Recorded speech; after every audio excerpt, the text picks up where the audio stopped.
que vous êtes un admirateur de Winston Churchill, parce que j'ai vu une photo où vous posiez à côté de l'un de ses bustes. Vous êtes très observateur. Exactement, je regarde bien mon WhatsApp, vous voyez.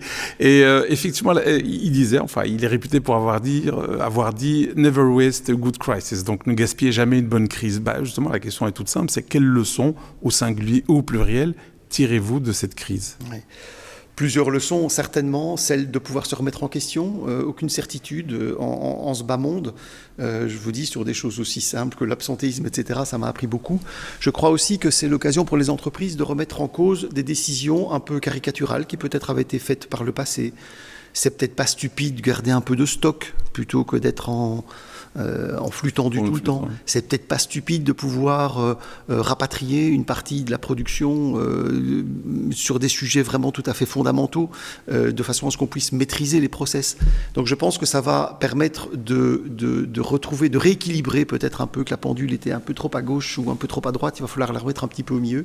Et donc je pense qu'en effet, pour l'ensemble des entreprises, des dirigeants d'entreprises, c'est l'occasion ou jamais de se reposer des questions fondamentales avec, encore une fois, cette capacité d'écoute que ce temps d'arrêt nous a permis d'avoir. Moi, je crois que c'est surtout une grosse leçon d'humanité, de se rendre compte qu'on est quand même tous liés et qu'on ne peut pas se focaliser que sur notre business, qu'il y a une société à côté de nous et qu'il est très important que les entreprises soient partie de cet écosystème, que les soins de santé, c'est important, que la fiabilité de nos entreprises, de nos stocks est importante et que écouter ce que le client veut vraiment et comment il peut être servi est essentiel. Je voudrais, pour clôturer là-dessus, quand même redonner une statistique importante qu'il faut bien qu'on comprenne. Le commerce en ligne, que ce soit en business to business ou en business to consumer, peu importe, les services, les produits, pendant la crise, a fait 200% de croissance. Malheureusement, le business que les entreprises belges ont fait en ligne n'a fait que 20% de croissance. Ça veut dire que malgré qu'on s'est dit « Ah oui, tiens, en fait, le webshop a bien fonctionné », il n'a largement pas assez fonctionné.